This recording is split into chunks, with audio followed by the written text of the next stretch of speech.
Aqui não pode haver desunião. Aqui não pode haver tristeza, não. É a casa do nosso Deus, o lugar que Ele separou pra nós.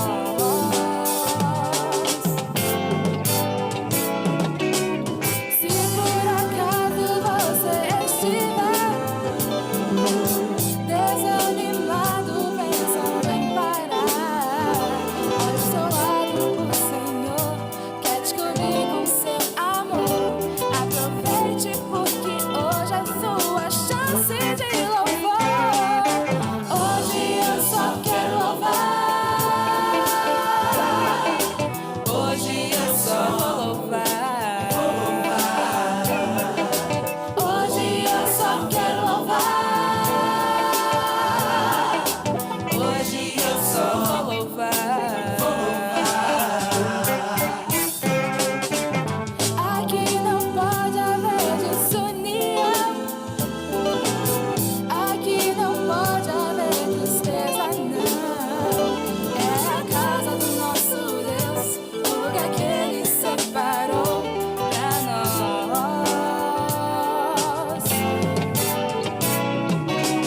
Se por acaso você estiver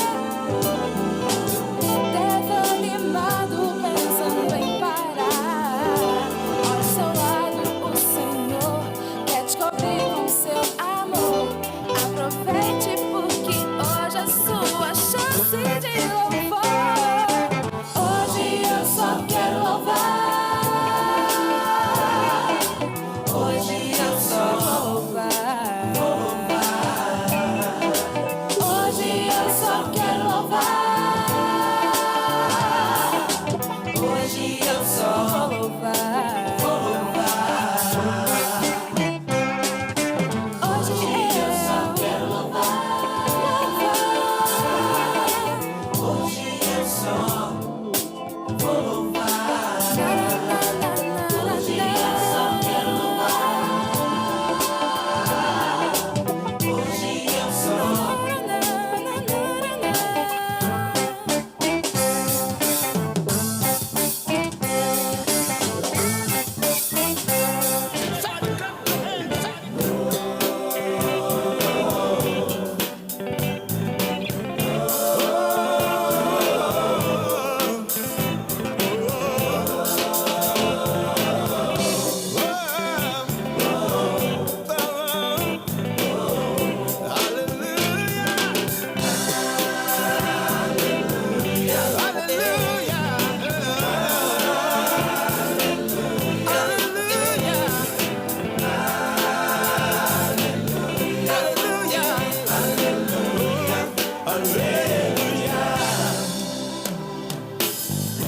o meu coração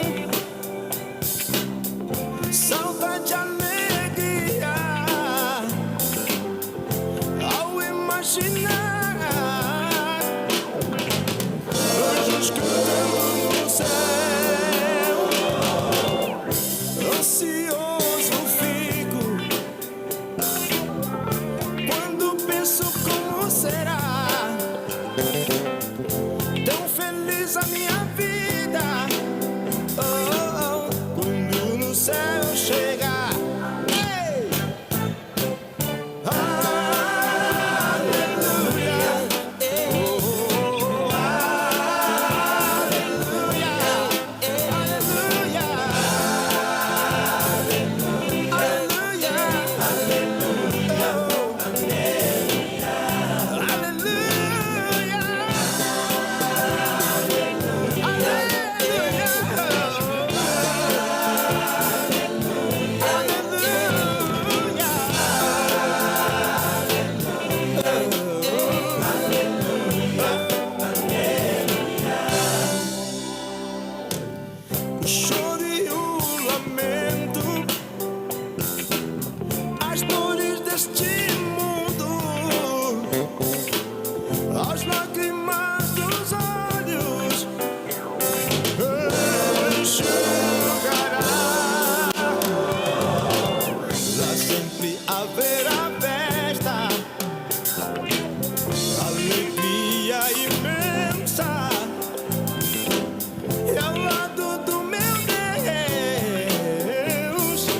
sempre está.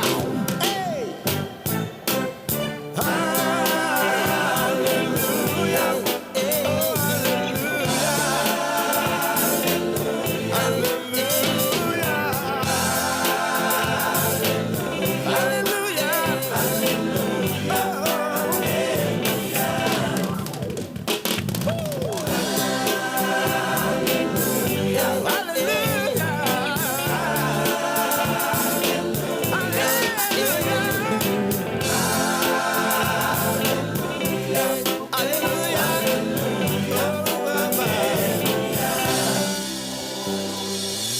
Existe um lugar aonde a morte não chegará, aonde não haverá tristeza, não haverá dor, nem o sol será necessário, porque o brilho do Cordeiro ilumina tudo. Este lugar é o céu. Você vai receber um novo nome, um novo corpo, novas vestes, e as lágrimas dos nossos olhos Ele mesmo prometeu enxugar. Nós vamos nos alegrar e cantar com os anjos, dizendo: Santo, Santo, Santo é o Cordeiro que venceu.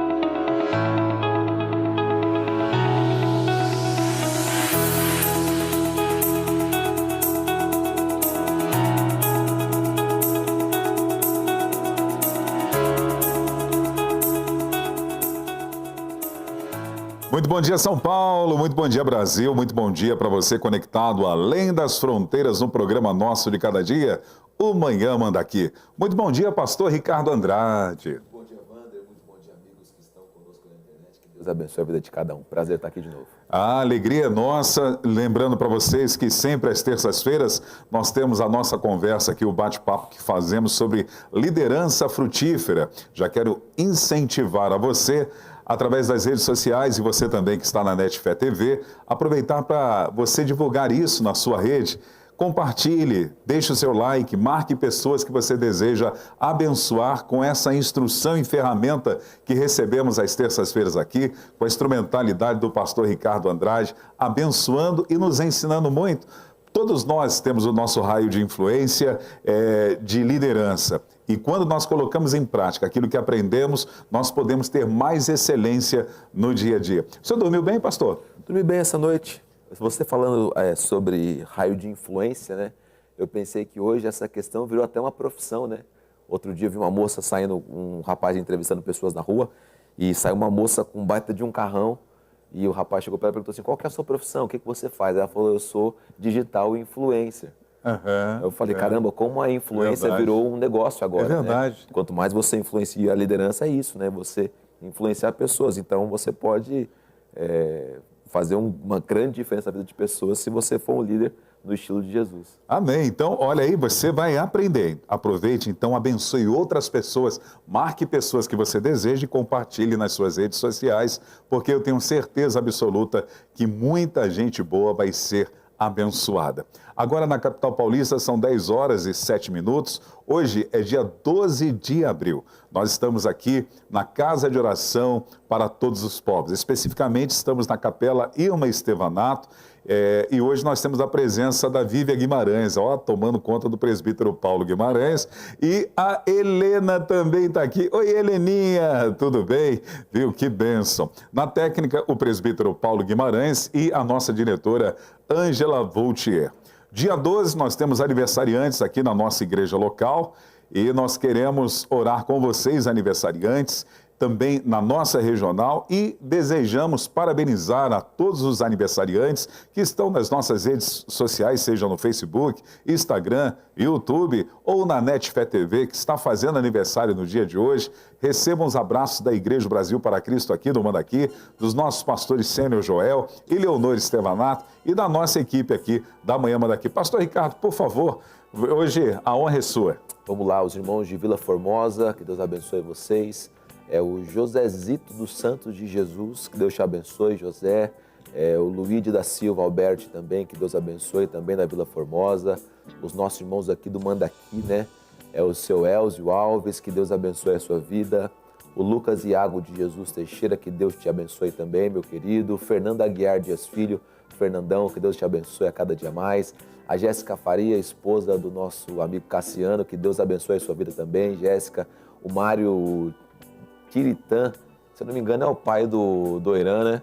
O pai do Irã, que Deus abençoe a sua vida. O Matheus Salermo de Souza Gomes também, que Deus te abençoe grandemente. Então vamos orar com vocês e por vocês. Vamos orar, pastor Ricardo Andrade? Amém? É sempre bom. Você é o chefe aqui, eu sou o seu servo, o seu súdito. Então vamos orar. Obrigado, Senhor Jesus, por essas vidas. Obrigado sempre pelo teu favor, Deus. Sabemos que tu és um Deus bondoso, misericordioso, gracioso, Senhor Deus, e que alcançou essas vidas para a tua glória e para o teu louvor, Pai Santo. Que no dia de hoje eles tenham um dia diferenciado, Deus, abençoado pelas tuas mãos, preparado pelo Senhor, Deus, que eles possam desfrutar de um cuidado e de um favor do Senhor nesse dia, Pai. Obrigado pelo convívio com alguns deles, Senhor Deus. Obrigado, Deus, por pessoas que o Senhor colocou ao redor deles e por nós vermos em todas essas vidas o teu crescimento, a tua bondade e a tua graça, Pai. Louvado seja o nome do Senhor por cada um que chega nessa data tão especial, celebrando mais um ano de vida, Deus. Que o nome do Senhor venha a ser glorificado e exaltado, em nome de Jesus, Pai. Amém. Amém. Glória a Deus. Hoje, dia 12 de abril também, é o Dia Nacional do Obstetra. É isso? Obstetra? É. Isso, deu nó na língua. Dia do Obstetra. A todos os médicos que exercem essa profissão, estão atendendo nessa categoria dentro da medicina, Deus abençoe de uma forma rica e abundantemente. Hoje também é o Dia Nacional do Humorista. O senhor conhece algum humorista? Eu já fiz um humor aqui, agora errando a palavra. Mas você conhece, assim, tem hoje esse pessoal que se apresenta de uma forma gospel. Esse dia a Ângela estava falando de alguém, eu não lembro quem. Como? Jonathan. Jonatas. Esse aí, tá bom. O senhor conhece alguém, pastor? De cabeça assim não, né? Como a gente nas redes sociais, você vê muita gente contando piada, contando histórias engraçadas e tal, mas fala conheço de nome assim, não. Aqui na Igreja Brasil para Cristo Manda Aqui, tem algum humorista? Não, tem os caras que fazem umas piadas de vez em quando aí, né?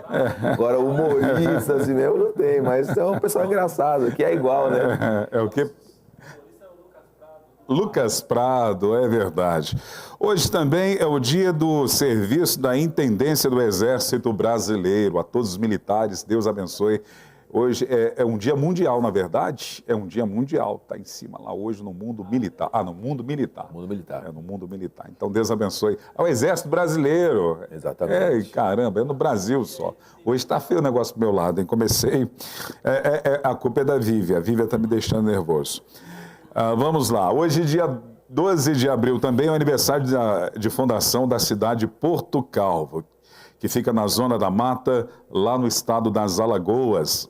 A fundação foi no dia 12 de abril de 1636. Hoje, essa cidade está comemorando 386 anos. O senhor conhece o estado da Alagoas? Não conheço. Não? No Nordeste eu conheço somente Fortaleza e só. Ok. Fortaleza. Pessoal, vamos lá, vamos bater um papo com o pastor Ricardo Andrade, que hoje eu já atropelei tudo, né, dona Ângela? Que coisa, hein? Meu Deus do céu. Nós vamos ao intervalo primeiro e depois voltamos com o bate-papo. Previsão do tempo, a mínima hoje é de 18, a máxima de 30 graus. Sol e aumento de nuvens de manhã. Pancadas de chuva à tarde e à noite. Então, tá aí a previsão do tempo, a informação da Manhã Manda Aqui. Agora 10 horas e 13 minutos, nós vamos ao intervalo e eu já volto batendo um papo de liderança frutífera com o meu amigo palestrante, escritor e pastor Ricardo Andrade. Isso aí.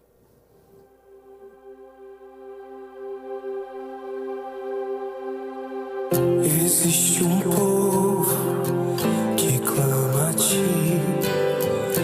Existe um pai que me adotou. Tu era e é e há de vir.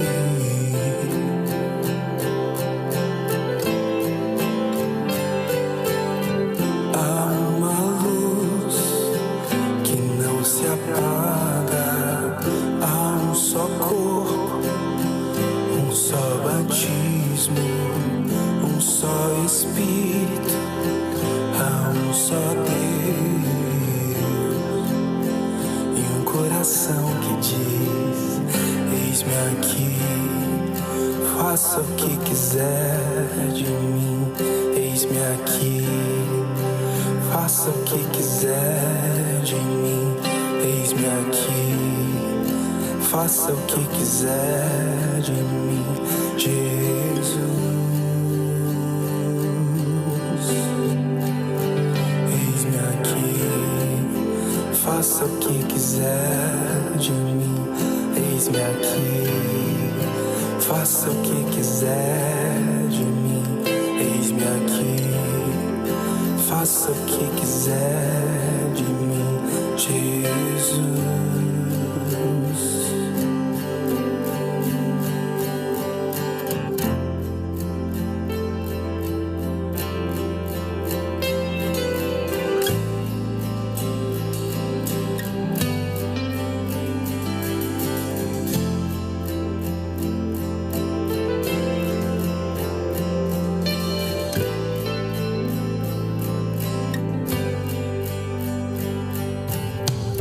Existe um povo que clama a ti.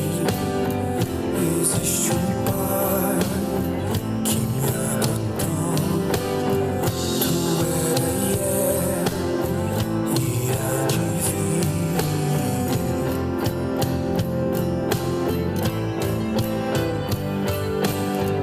Há uma luz que não se apaga.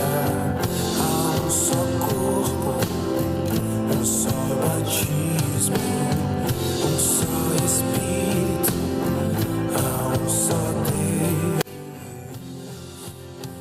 e um coração que diz: eis-me aqui, faça o que quiser de mim. Eis-me aqui, faça o que quiser de mim. Eis-me aqui, faça o que quiser de mim, Jesus.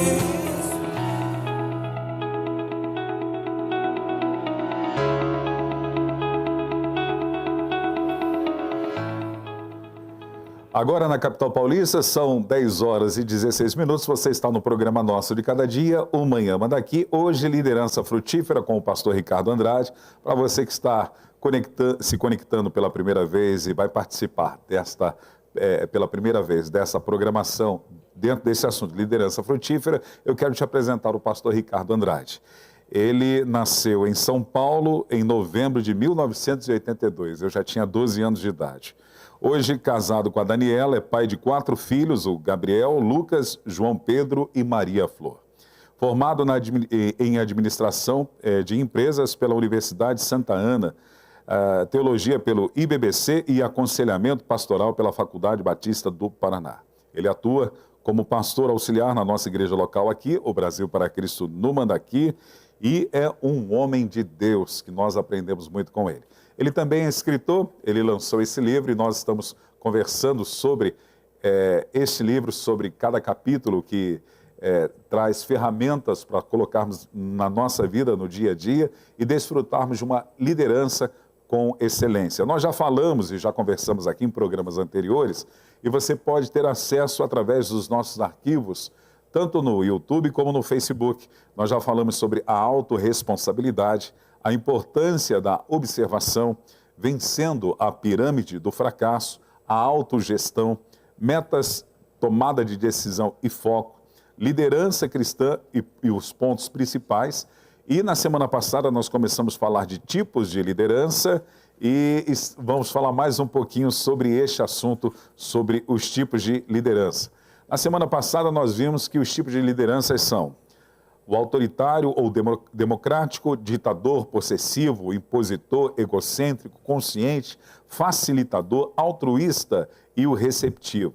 Também mencionamos a respeito do perigo na liderança, ou nos perigos na liderança. Agir impulsivamente, o orgulhoso, aquele líder, aquela liderança orgulhosa, a insegurança, um grande problema, a ausência de visão. Nós não falamos sobre isso, né? Então, pastor Ricardo Andrade, os perigos na liderança, dentro desse tema tipos de liderança, qual o perigo da insegurança? O líder inseguro, Wander, ele causa muitas dificuldades para a sua liderança. Por quê? Porque ele tem que estar sempre se autoafirmando, porque ele não tem segurança do lugar que ele está, da posição que ele está, do lugar que ele alcançou. Então ele está buscando sempre uma autoafirmação. Ele não sabe se trata do jeito como ele crê que tem que tratar, ou se ele vai perder as pessoas. Ele está sempre num campo meio que numa areia movediça, né? Então ele traz isso para a sua liderança. Você sabe que liderança em qualquer campo, você tem que ter a segurança daquilo que você está fazendo, né? Você tem que ter a certeza de que aquilo é o caminho, de que aquilo é a coisa certa, de você, enfim, você tem que estar calmo, tranquilo, como diz a canção que vocês gostam, né? Calmo, sereno, tranquilo, para fazer aquela coisa acontecer. E o cara é inseguro, o cara se perde nisso, né? Ainda que haja alguns momentos que nós devemos flexibilizar dentro da liderança, porém, o inseguro, provavelmente ele vai estar flexibilizando todo o tempo. Ele não vai ter uma postura certa. Até mesmo porque a insegurança também, ela transparece.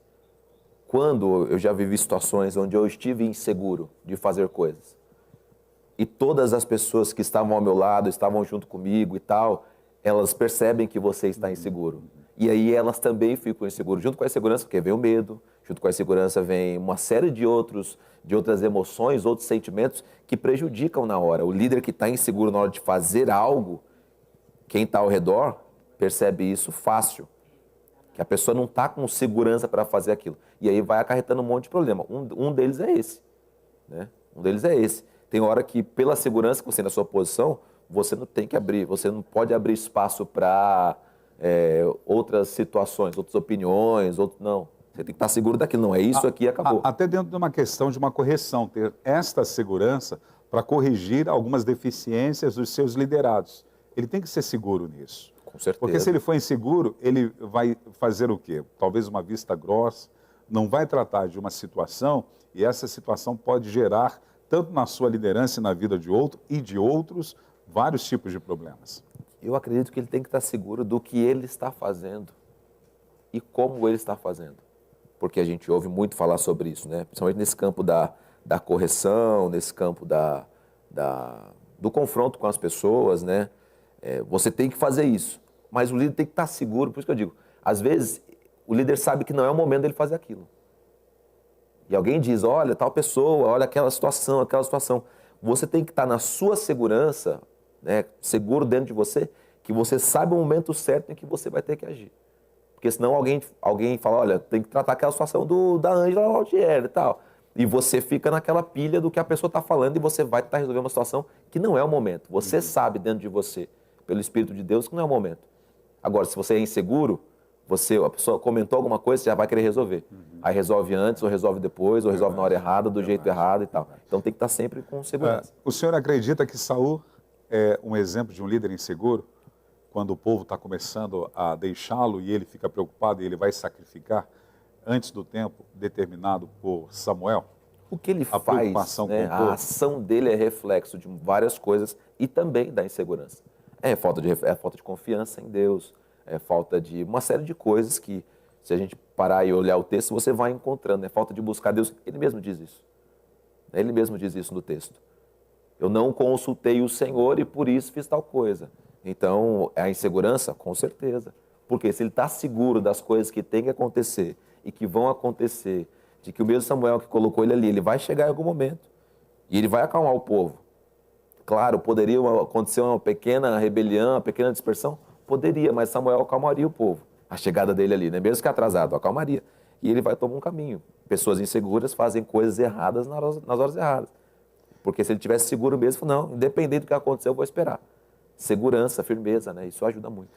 Isso até num contexto de paz também pode ser um problema. Ainda que na vida eclesiástica nós influenciamos pessoas e precisamos ser seguros, muitas das vezes alguns pais são inseguros para tomarem decisões que vão trazer um bem-estar na vida do filho. Ele também tem que ter esse feeling de saber fazer a hora certa e não de maneira nenhuma fazer uma vista grossa diante de situações que os próprios filhos estão tendo prejuízos na sua vida. Com certeza, né? Muitos pais, né? Eu falo isso por experiência própria, às vezes você não quer ficar mal com o seu filho, né? Você não quer criar uma situação que você sabe que vai te afastar um pouco dele ou vai criar uma situação, mas você tem que estar seguro das suas ações, seguro do que fazer, quando fazer e como fazer. Quando você está com essa segurança, nada passa batido, né? Tudo tem o seu tratamento, mas tem na hora certa, do jeito certo, e que vai, na sua cabeça, pelo menos, dar o resultado certo. Mas está seguro daquilo. E quando você erra, você também está errando com segurança, né? Pô, eu fiz uma coisa, mas estava seguro que ia dar certo. Pô, deu errado.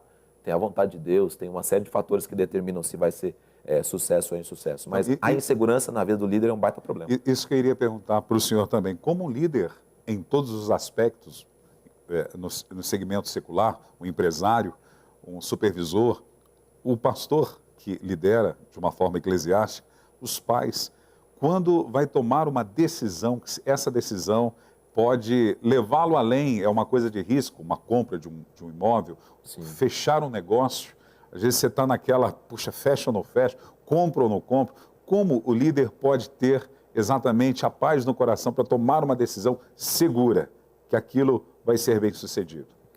Primeiro, Wander, eu penso o seguinte, né? Dificilmente as coisas acontecem a toque de caixa. Ah, não, apareceu uma chance para a gente comprar um imóvel ou comprar um baita de um terreno, mas é hoje que eu tenho que decidir.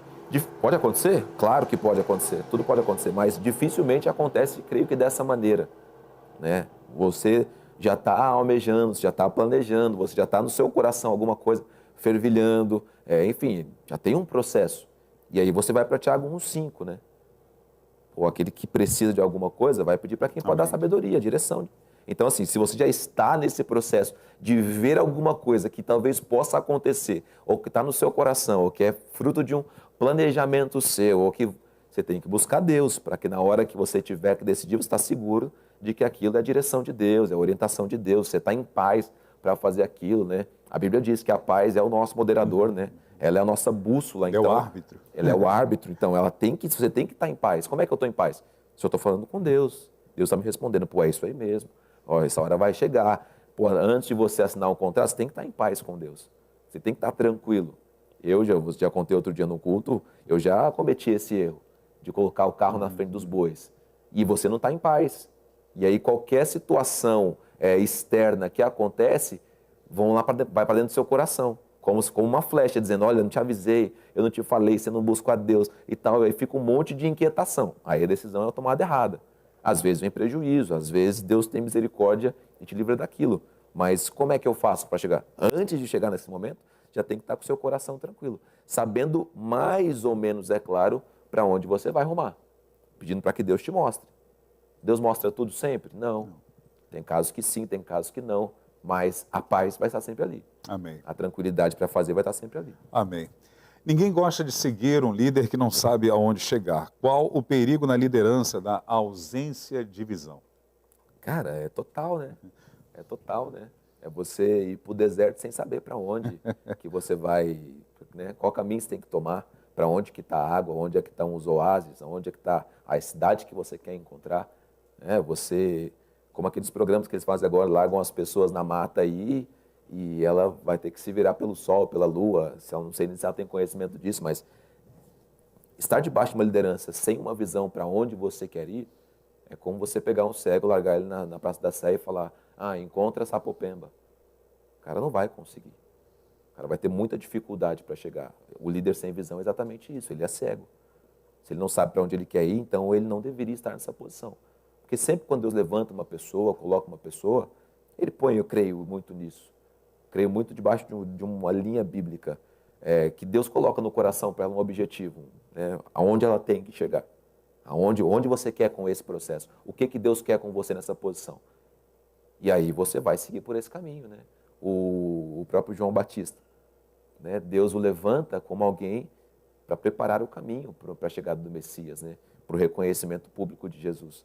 E depois levanta Jesus com um propósito específico de salvar a humanidade. E depois levanta os apóstolos com um propósito específico de anunciar esse Jesus a qual morreu, ressuscitou e agora está diante de Deus. E assim a coisa segue. Então Deus não trabalha sem colocar visão no coração das pessoas. Às vezes a gente se aventura, né, a fazer coisas a assumir liderança, melhor dizendo, sem uma visão. Agora, sem a visão, você não sabe para onde você quer ir. E sem saber para onde você quer ir, você vai Como diz até não sei nem se eu coloquei no livro uma frase, né? Quando você não sabe para onde você quer ir, qualquer caminho serve. Uma frase muito conhecida, né? Então, essa é uma verdade. Agora, no contexto eclesiástico, o líder, o pastor que ali está servindo, quando ele não tem uma visão clara, ainda que a Bíblia já lhe dê direções sobre o trabalho que ele deva desempenhar, mas quando ele não tem uma visão clara, uma visão objetiva, ele vive dentro de um ciclo repetitivo e a igreja ela não frutifica. Vai ser sempre aquela rotina, vai passar 30 anos e a igreja vai continuar naquela mesma realidade, porque ele não tem uma visão clara do que Deus quer fazer através da vida dele. Eu acredito que, eu conversava até com um amigo outro dia, né? A gente fundamenta as bases, né, para você executar a visão. Né? Você tem que fundamentar a base para executar a visão. Pô, a visão que Deus me entregou é de um grande templo com muitas pessoas. Você fundamenta a base e depois vai atrás disso. Né? Vai procurar mecanismos, estratégias, vai buscar de Deus para aquilo acontecer. Você fundamenta as bases. E às vezes as pessoas só ficam na fundamentação das bases. Né? Fundamentei aqui, agora alcancei essa quantidade de pessoas, alcancei esse espaço, alcancei isso. E por falta de visão, talvez, né, não progride, não vai além. Eu tenho para o meu coração que a visão de Deus para o contexto geral de igreja é crescimento, é desenvolvimento, é amadurecimento dos cristãos, é alcançar outras pessoas. Isso é uma visão geral. Né? Agora, eu tenho que saber se a visão de Deus para mim é para esse bairro, é para essa redondeza, é para essa cidade, é para esse país, é para o mundo. Eu tenho que ter essa visão. Eu tenho que, não, Deus tem para mim é aqui, ó, Jerusalém. Não, Deus tem para mim é a Judéia. Até a questão das estratégias para a localidade onde você está. De repente, eu pego uma visão de outra pessoa que está vivendo uma realidade e às vezes naquela localidade ela não vai dar certo. Naquela cultura ela não vai progredir. Quantas pessoas já tentaram trabalhar com vários formatos para uma estratégia evangelística dentro de uma localidade e não deu certo, porque ele pegou a visão de outro, que não era para ele. Ainda que para alguns pode até funcionar, porque talvez haja uma similaridade dentro do contexto cultural de um local que está dando certo com aquela estratégia e pode colocar e dar certo, mas cada líder tem que descobrir em Deus. Aí está a resposta, aí está a resposta. Né? Cada um precisa, porque a gente vai pegar um livro do Paul Young Cho e acreditar que aquilo vai ser aplicável aqui. Só que são realidades diferentes. Eu conversava com um amigo uma vez e a gente conversava sobre o Canadá. E eu falando algumas coisas e tal, ele falando algumas coisas. Ele falou assim, Ricardo, mas a diferença é no Canadá, você tem um homicídio a cada... Falando sobre outros assuntos, né? Um homicídio, acho que a cada 6 meses. E aqui no Brasil, você tem um homicídio a cada 2 dias, sei lá, os números exatos e tal. Ele falou, é muito diferente. Ele falou, lá as pessoas lidam com educação financeira, aqui não. Então, assim, tudo muda, né? Agora eu pego uma estratégia canadense e aplico aqui. Será que vai funcionar? Em qualquer campo, inclusive na igreja, será que vai funcionar? Creio que não. Por isso que cada pastor, cada líder, olha os ministérios, né? A gente trabalha muito com ministérios aqui. Cada pessoa precisa saber onde ela quer chegar. Qual que é o seu propósito com isso? Né? Não pode ser só dar seguimento ao que o outro fez, ou só continuar naquela linha de produção que o Ford instituiu. Não, você tem que saber para onde você quer ir. Aonde eu quero chegar com isso aqui? Aonde você quer chegar com o seu ministério? Se você não souber isso, você vai entrar no melô do Zeca Pagodinho, né? Eu deixo a vida me levar e a vida me leva. Nós vemos, ainda que o contexto de problemas e a realidade da exposição da palavra era muito parecida uma com a outra, quando Paulo escreve às igrejas de Colosso, Éfeso, em Tesalônica, cada uma delas tinha uma particularidade, uma estratégia diferente para estarem desenvolvendo. Quando você olha para as 7 igrejas da Ásia também, você vê João falando com cada uma de uma forma diferente, numa situação diferente. Com certeza. Porque para cada localidade, como nós já falamos, o líder, aquele que foi estabelecido, assim como para uma empresa, ele tem que ser diferente. Né, em alguma coisa, ainda que ele possa ser parecido com muitas coisas, tem que ter um diferencial. Com certeza. Né? E é o diferencial que faz essa pessoa evoluir, crescer, alcançar outras pessoas. Né? Esse final de semana aconteceu uma situação particular comigo e tal, e aí eu pensei assim, cara, acho que vou fazer meio que está todo mundo fazendo aqui. vou pelos mesmos caminhos que está todo mundo tomando. Aí eu pensei, cara, mas aí eu vou perder a minha originalidade, vou perder a minha identidade e tal. E fiquei numa lutinha comigo mesmo e tal. Falei, mas quer saber, cara? Eu vou ser o que eu vou tomar o caminho que eu sempre tomei. Fazer as coisas como eu entendo que estão certas e tal. E fui por esse caminho. E eu vejo isso, eu tento interpretar isso dentro desse contexto com as pessoas. Às vezes, muitas pessoas, por falta de visão, se adequam ao estilo, ao jeito e à forma de outras pessoas, de outros ministérios que deram certo, de outras empresas. E aí não conseguem ter o diferencial. Hoje a gente vê muita quebra de paradigma nisso, nesse sentido. Mas você vê uma nova formatação, no que diz respeito à igreja somente, uma nova formatação num estilo único. Né? Todo mundo agora está meio que desconstruído daquele formato, meio que antigamente de Assembleia de Deus, Brasil para Cristo, inclusive, e vários outros, tomando um outro caminho. Mas ficou todo mundo igual nesse outro caminho. Né? Os estilos musicais, o estilo de se vestir, o estilo de falar, está todo mundo igual dentro desse outro percurso. Até que chegar alguém que vai desconstruir aquilo e criar um outro caminho e vai chamar a atenção e vai expandir. Espero que seja por conta de visão. Às vezes não acontece por falta de visão, de entender, né? Entender, chegaram os ingleses aqui, né, com os seus ternos, com as suas gravatas, com os seus chapéus, e o que a gente fez? Copiamos. Fiamos terno, gravata, chapéu na gente, mas lá na Inglaterra tem um clima, aqui no Brasil tem outro clima. Lá é de um jeito, aqui é de outro jeito. Até a gente descobrir isso e meio que se libertar disso, a gente só foi se padronizando ao jeito deles, que não era muito a nossa realidade. E quando a gente alcançou a nossa realidade, começou a alcançar o povo que é nosso. Né? E aí a coisa mudou. Agora, uma coisa é importante salientar também, que dentro da visão existem os pilares que são absolutos. Ainda que a estratégia ela pode ter a sua multiforme graça, do próprio Deus dando estratégia para cada um. Hoje você vê a igreja Bola de Neve, você vê a igreja, acho que é Onda Dura, não sei se... né, exatamente, a nossa Brasil para Cristo e outras mais igrejas, mas os alicerces da visão, eles são absolutos na vida de qualquer um. O senhor falou do Canadá, eu lembro que uma época os pastores aqui do Brasil viajavam para Toronto, havia um avivamento em Toronto. Aí depois, antes do avivamento em Toronto, houve o avivamento na Argentina, as pessoas iam para a Argentina, aí veio Toronto. Sim. Depois Seul, na Coreia do Sul, as pessoas indo para lá. E movimentos, há uns anos atrás, em Santarém, foi um dos maiores avivamentos, milhares e milhares de pessoas indo para a Igreja da Paz, lá pelo pastor Eiber Huber, e com estratégias parecidas umas com as outras, mas tinha as suas grandes diferenças. Mas os pilares da visão que vai proporcionar, Deus vai proporcionar uma estratégia para trabalhar, os pilares são absolutos, são iguais. Sim. Porque você chega nesses lugares, aí você vê aquela estratégia e tal, mas quando você vai conversar, você vai ver que existem coisas ali que são absolutas na vida de qualquer cidade ou de qualquer igreja. Oração, jejum, temor de Deus em relação à palavra e uma vida de adoração. Exatamente. São os 4 pilares. Vai lá na Coreia do Sul, você vê o pessoal orando, tem a montanha de oração, aquela coisa toda, uma santidade da palavra, uma vivência com a palavra, uma prática de jejum e uma vida de adorador. Vai em Toronto, a mesma coisa. Então, esses pilares, dentro do contexto eclesiástico, para que venha a estratégia, eles são absolutos. A estratégia, ela pode ser até relativa, para aplicar na cultura. Exatamente. Com certeza, com certeza. Sem os pilares, né? Que você disse, esses 4 aí, não tem. Primeiro que não tem avivamento, sem isso. E pastor, como é que eu faço? O avivamento, ele é pessoal. É claro que, às vezes, ele se torna coletivo pela quantidade de pessoas que estão vivendo isso. Mas todo avivamento, ele é pessoal. Se a pessoa colocar na vida dela particular esses pilares, ela vai viver um avivamento.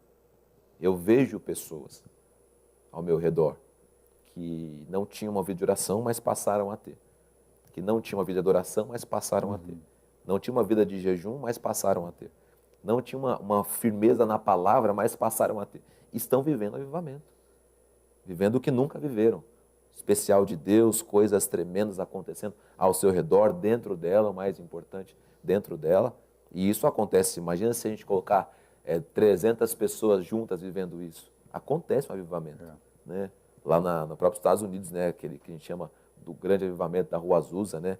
Foi isso. É. Pequeno grupo de pessoas que passou a buscar Deus com tanta diligência, com tanto temor, com tanto empenho, que começou a impactar outras pessoas. E aí o movimento foi crescendo. E aí, pô, quando, sei lá, 500 pessoas avivadas, cara, é bastante fogo, né? Verdade, verdade. É bastante fogo, a coisa acontece. Eu acho que foi Francisco de Assis que disse, ou Agostinho, mas eu acho que foi Francisco de Assis que ele disse: a começar em mim, quebra corações, para que sejamos todos um, como tu és em nós. Exatamente. Onde a frieza que haja amor, aonde a ódio, há perdão, mas vai começar pela vida de cada um.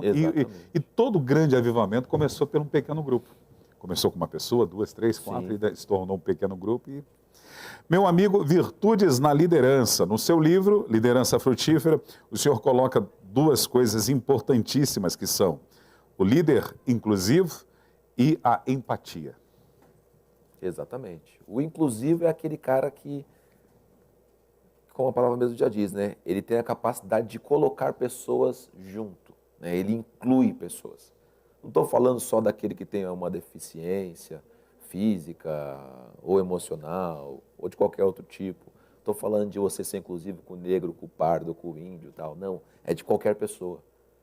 Você consegue reconhecer que aquela pessoa, você como líder, aquela pessoa tem um potencial. Às vezes está tão escondido, está tão incrustado ali que ninguém consegue ver. Mas você como líder, você consegue incluir essa pessoa no seu grupo, incluir essa pessoa no seu time e explorar o potencial. Eu converso com bastante gente, Wander, sobre isso. Explorar potencial. Isso é uma postura de um líder que é inclusivo.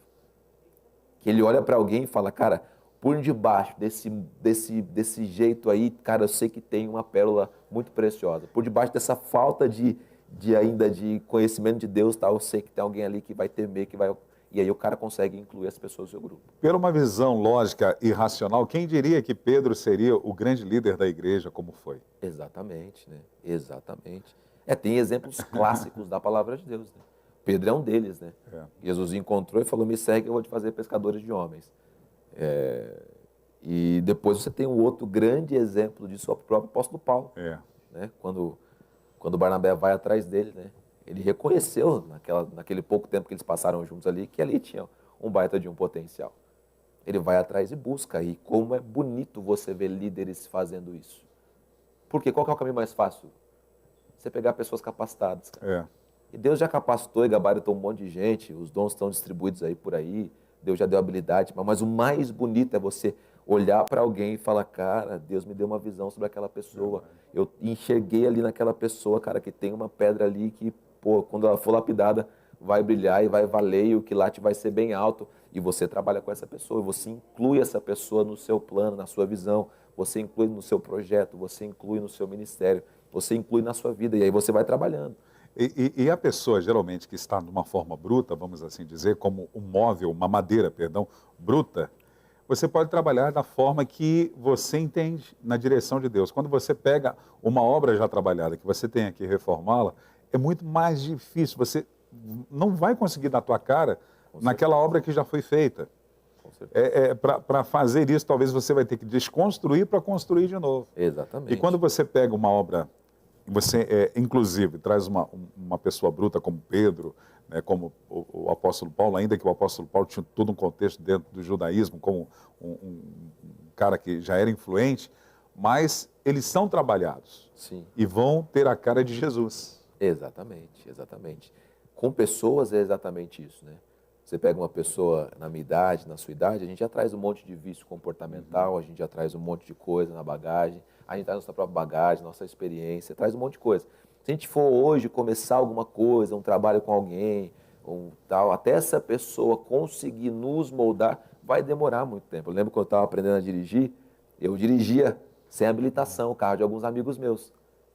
E aí, eu aprendendo a dirigir, pisava na embreagem, colocava abaixo, tirava o pé da embreagem, colocava o pé no chão. Como eu estava aprendendo na autoescola. E um amigo me dizia assim: cara, pô, ainda bem que você não tem o vício de um motorista. Porque geralmente o motorista, ele pisa na embreagem, troca de marcha, mas fica com o pé ali. Porque ele sabe que daqui a pouco ele vai ter que passar a marcha de novo. Então eu não trago nenhum vício. Quando a gente faz esse trabalho de incluir a pessoa no nosso grupo, a gente faz esse trabalho. Você está pegando, de repente, alguém sem vícios, pegando alguém sem e tal. É claro, pô, só assim então, Ricardo, não. Às vezes a gente pega pessoas para fazer esse trabalho. Pegar um cara com bagagem, pegar um cara com experiência, pegar um cara e trabalhar essa pessoa de novo. Agora, cada realidade, ela é distinta uma da outra. Por exemplo, tem aquele que, de repente, tem uma bagagem, tem uma experiência, mas ele se esvazia para poder aprender de novo. Sim. Ele chega dentro de um contexto, por exemplo, vem um pastor que, né, já com uma bagagem, alguma coisa, chega aqui na igreja e ele entende a visão totalmente oposta daquilo que ele já trabalhava. Sim. Ele reconhece a visão, ele se zera, ele não esquece dos feitos de Deus na vida dele, mas ele vai se zerar para começar de novo. Com certeza. Essa pessoa, ela é fácil de ser trabalhada, porque ela não vai colocar o seu costume, os seus hábitos, a sua maneira tradicional de fazer alguma coisa, porque ele vai se zerar. Então, há pessoas assim. É claro que a princípio ela vai conflitar com ela mesma, né? Ela vai ter um conflito com ela mesma, porque é muito tempo vivendo uma realidade, né? Vivendo um estilo, né? Um jeito de ser, um jeito de fazer as coisas, e depois entrar em outro sistema, em outro esquema, ela vai lidar, mas é possível, né? É possível, a gente já vê isso acontecer bastante tempo no nosso dia a dia, já vi isso acontecer no contexto bíblico, enfim, mas é possível. Agora que ela vai ter que lidar com questões sobre orgulho, questões sobre, enfim, uma série de situações, né? Outro dia eu ouvi um rapaz falar e ele dizia assim, o rapaz perguntou assim, qual que é o maior problema do ser humano? Ele respondeu assim, orgulho. Por quê? Falou assim, porque orgulho atrapalha tudo. Né? Atrapalha o casamento, atrapalha o ministério, atrapalha a vida. Tudo é por questão de orgulho, né? Se eu pedir uma coisa agora aqui, de repente, para o Paulo e para a Ângela, pode ser possível. Mas talvez o orgulho atrapalhe de atender ou não atender. Às vezes, entre nós aqui, se você me falar alguma coisa que eu posso fazer, mas talvez o orgulho me atrapalhe. Ou que eu não possa fazer, mas, enfim, o orgulho ele é um grande problema, inclusive para isso.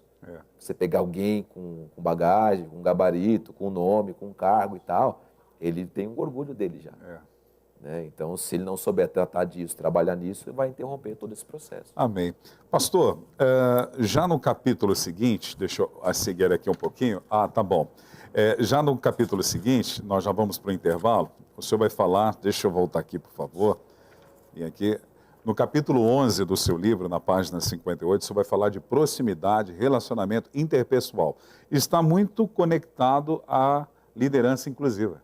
Com certeza. Porque a proximidade, você vai ter que trazer para perto, Sim. E relacionamento interpessoal. Porém, nós vamos ao intervalo agora, não esqueça de deixar o seu like, compartilhar a nossa programação, marque pessoas para aprenderem um pouco mais a respeito de liderança. Já voltamos, já já. Eis-me aqui, prostrado aos teus pés. Já tirei o meu orgulho e que nada me afaste de ti. Eu confio nos seus planos. Posso não ver, mas eu escolho crer. A minha resposta é Deus, o meu futuro é Deus. E não importa o que aconteça, eu sou Deus.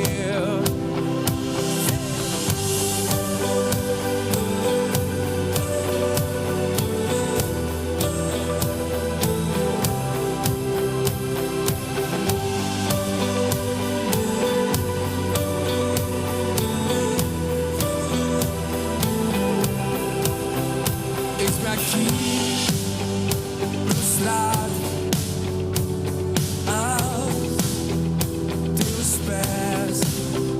Já tirei o meu orgulho e de nada me afaste de ti. Confio nos seus planos. Posso não ver, mas eu escolho crer. A minha resposta é Deus, o meu futuro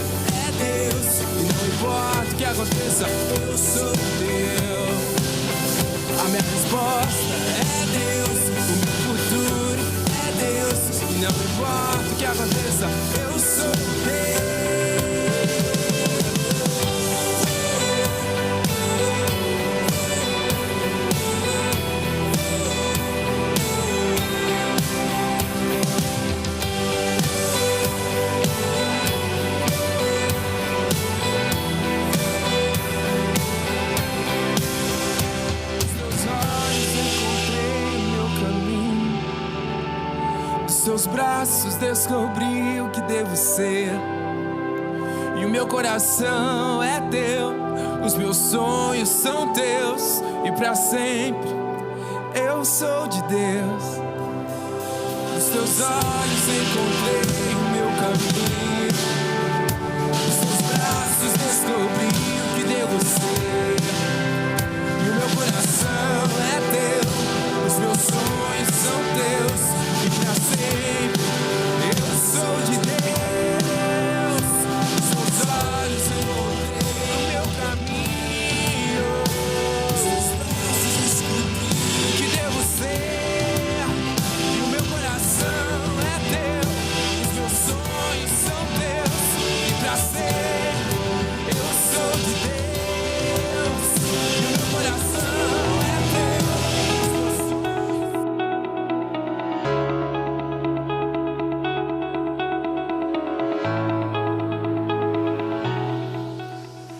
Agora na capital paulista, são 10 horas e 50 minutos. Você está no programa Manhã Manda Aqui. Nós estamos aqui na Casa de Oração para Todos os Povos, a Igreja Brasil para Cristo no Mandaqui. Venha conhecer a família de Deus aqui na nossa localidade. Estamos situados na Avenida Ultramarino 616, no bairro Lausanne Paulista, na zona norte de São Paulo. Os cultos oficiais acontecem nas quintas-feiras e aos domingos. Às quintas-feiras, às 20 horas, é o culto Intimidade com Deus. Nós desfrutamos a presença de Deus no meio dos louvores, além de orarmos uns pelos outros e depois sermos doutrinados através da palavra de Deus ministrada aos nossos corações. Já no domingo, são 2 reuniões, às 10 horas da manhã e às 19 horas. É o culto abençoadíssimo que sempre tem pastor Joel Estevanato pregando a palavra de Deus, pastor Ricardo Andrade. Nós temos uma estrutura para recebê-los nas nossas reuniões e você e sua família são muito bem-vindos. Lembrando também para você que, se de repente você não pode estar à noite conosco, nós temos às quartas-feiras um culto especial também, liderado pela doutora Léo Estevanato.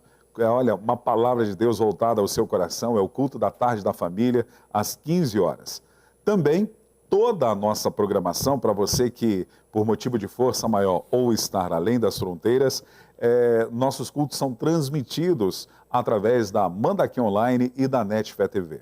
Em qualquer lugar do mundo você pode desfrutar de uma palavra vinda dos céus que pode mudar a sua realidade e a sua vida. Então conheça a família da Igreja Brasil para Cristo no Mandaqui. O nosso lema é amar a Deus sobre todas as coisas e amar pessoas.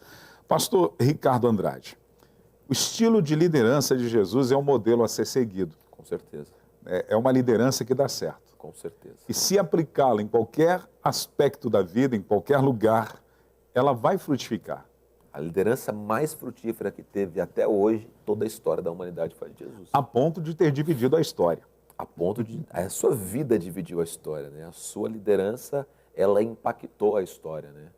A liderança de Jesus é a única liderança que pega, dentro de todas as realidades, as pessoas mais improváveis e faz com que essas pessoas mais improváveis transformem todo o mundo conhecido, né? Porque eles tiveram a capacidade de engajamento, eles incorporaram a visão, eles aprenderam a mensagem, eles impactaram o mundo. Verdade. Né? E quem fez todo esse trabalho foi o Senhor Jesus. E homens ilustres que se tornaram grandes líderes da história pegaram o modelo dele. Nós podemos falar de Martin Luther King. Sim. Geralmente, as suas palestras, as suas oratórias estavam sempre dentro do contexto do cristianismo, mesmo que ele estivesse lutando por uma causa, mas o cristianismo bem presente ali, isto é, a influência da liderança de Jesus. Totalmente, totalmente. Os grandes nomes, todos eles que você pesquisar na história, eles conhecem a história de Jesus. Claro, como uma pessoa, alguns o interpretam como uma pessoa, alguns como um grande conselheiro, alguns outros não interessa. Mas todos reconhecem a história de Jesus. Mas quando você olha para como Jesus trabalhava com o seu grupo, aí você aprende como ser um líder cristão. Né? Esse é o grande diferencial. Você tem que olhar para Jesus para poder entender como ele trabalhou com os seus 12 discípulos, apóstolos, para que você possa aprender como você vai trabalhar com as pessoas com quem você está. E ali você tem todo o arsenal, todo o material para ser um líder, cara, exponencial. Nós destacamos aqui 7 pontos importantes sobre o estilo de liderança de Jesus. Exatamente. Para quem gosta de anotar os pontos aí, ó, 7 pontos aí. Viu? Eu estou aprendendo a pregar agora. Introdução, 3 pontos e encerramento. Bem-vindo ao seminário. Eu estou aprendendo. Né? Então vamos lá. Primeiro ponto que eu gostaria que o senhor abordasse sobre isso. Primeiro estilo de liderança de Jesus. Jesus escolheu bem a sua equipe de trabalho. O segredo de qualquer empreendimento que tenha certa complexidade está na escolha da equipe de trabalho. Quando você olha para Jesus escolhendo os seus apóstolos, os seus discípulos, a gente vai pensar, peraí, será que ele escolheu bem essa equipe? Né? Será que não tinha nenhum no meio dos fariseus, nenhum cara mais preparado no meio dos saduceus, junto com os essênios, ou até mesmo entre os zelotes alguém mais preparado? Será que os escribas, né, e os mestres da lei não seriam o melhor grupo? E a nossa escolha provavelmente seria essa. Se nós estivéssemos escolhendo pessoas para poder propagar a palavra de Deus, ir pelos vilarejos pregando e anunciando, a gente já ia buscar gente que tivesse algum conhecimento. É claro, todo judeu é trabalhado para ter o conhecimento na sua infância, mas os judeus pobres da região que Jesus morava, eles não se assentavam aos pés dos rabinos, aos pés dos mestres, porque tudo isso era pago. E os pais, provavelmente o pai de Pedro, o pai de João, o pai de Tiago, não tinham essa condição física por serem pescadores, né? Não tinham toda essa condição financeira para poder financiar isso. Então, olhando a grosso modo, Jesus escolheu pessoas erradas para o trabalho a qual ele tinha. A diferença é que Jesus escolheu pessoas que iriam dar conta do trabalho. Então, tem que ter uma visão muito grande quando você vai colocar pessoas para trabalhar junto com você, para fazer parte da sua equipe, enfim, para ser esse grupo aqui, né, que vai fazer parte do seu empreendimento. Tem que ter a visão, e tem que ser a visão de Deus para você olhar para uma pessoa e falar, cara, esse cara dá conta daquilo que eu estou almejando para a vida dele, o plano que eu tenho para que ele execute. E aí você vai ter a melhor equipe, sim, a equipe é muito importante. Segundo, Jesus delegava a autoridade. O Senhor, como líder, delegou a autoridade aos seus comandados, que chamou de apóstolos. Ele abriu os espaços para que as potencialidades dos mesmos fossem utilizadas ao máximo. Qual a importância disso? De delegar a autoridade. É o que Jesus fez e nos ensinou através do seu estilo de liderança. Algumas vezes a gente pensa assim, não pode ser centralizador. Esse conceito, na minha opinião, está certo. Toda vez que a pessoa centraliza demais, ela interrompe o processo de crescimento. Né? O funil não pode cair só, não pode ter só esse funil, né? Tudo cai numa pessoa só, numa decisão só, numa cabeça só. Acredito que é ruim esse processo. Porém, Jesus também não saiu por aí delegando a sua autoridade logo quando ele chamou os discípulos. Você percebe que eles caminha com eles um tempo para depois enviar para fazer coisas. Então, assim, você centralizar é ruim, faz mal para você. Então, tem a hora certa em que você vai ter que delegar. Delegar autoridade, delegar função, delegar um monte de coisa. E realmente entregar na mão. Né? Os discípulos foram fazer somente a obra sem Jesus depois de 3 anos. E ainda assim Jesus disse, quando vocês estiverem cheios do Espírito Santo, é aí que vocês vão conseguir ser minhas testemunhas. Até então Jesus estava perto, Jesus estava corrigindo, Jesus estava trabalhando. Ele ia delegando alguma autoridade. Ele ia colocando algumas vezes coisas para eles fazerem, ia corrigindo quando eles não conseguiam e tudo mais. Então, não é assim, não, vou entregar tudo. Não, chegou no meu grupo, então já recebe aí a autoridade. Não, a gente não tem condições de lidar com algumas situações. Mas com o passar do tempo, se esse processo não for desenvolvido, não for feito, essa centralização numa pessoa só, numa cabeça só, num líder só, vai ser prejudicial para o crescimento, para o desenvolvimento. Você imagina se os discípulos nunca tivessem feito nada, sempre com Jesus, e chegasse um momento em que eles tivessem que fazer. Não estariam preparados, não saberiam como fazer, não saberiam como agir. E aí está o perigo de você não delegar essa autoridade. Ela tem que sendo colocada, né, de uma maneira regrada, de uma maneira justa, de uma maneira certa, mas tem que ser entregue. Ok. Pastor, aqui também fala sobre dar espaço para que as pessoas usem o seu potencial. Como trabalhar quando você delega alguém que tem um potencial maravilhoso, sem permitir que o orgulho envaideça a ponto dele querer ser mais do que o seu mestre? É difícil, né? É difícil, mas eu creio que se é uma equipe que está junto com você, no seu caso, vamos supor, você tem lá Wesley e a Manuela, você vê lá que a Manuela tem um potencial para ser uma grande evangelista a nível internacional e tal, e ela desponta, começa a despontar numa ministração, sei lá, pregando, cantando, não importa, fazendo alguma coisa e começa a crescer. Peraí, você tem que discipular essa pessoa. Você tem que estar junto com essa pessoa para você ter essa condição de poder falar, olha minha filha, calma.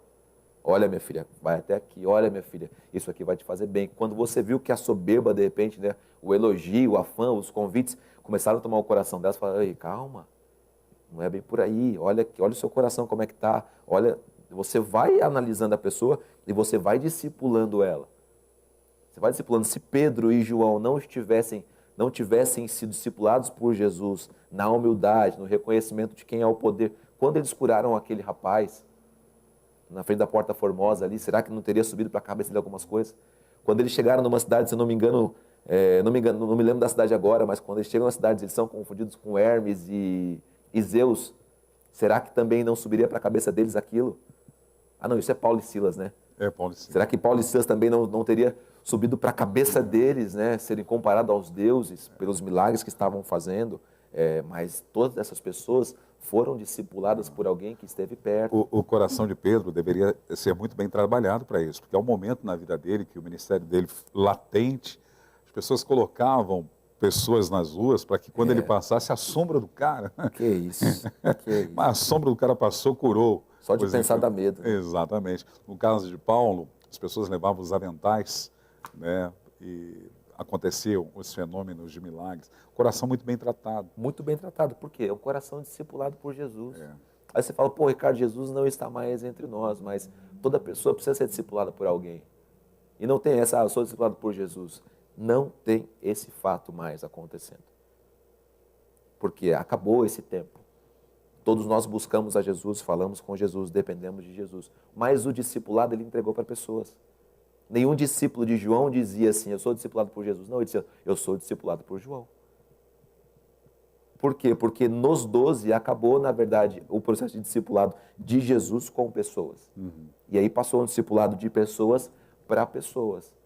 Então, se a pessoa não é discipulada por uma outra pessoa, obviamente que ela vai cair no erro de acreditar que é ela, que é a capacidade que Deus entregou para ela. A gente vê isso acontecendo inúmeras vezes. Entra na internet aí e joga isso.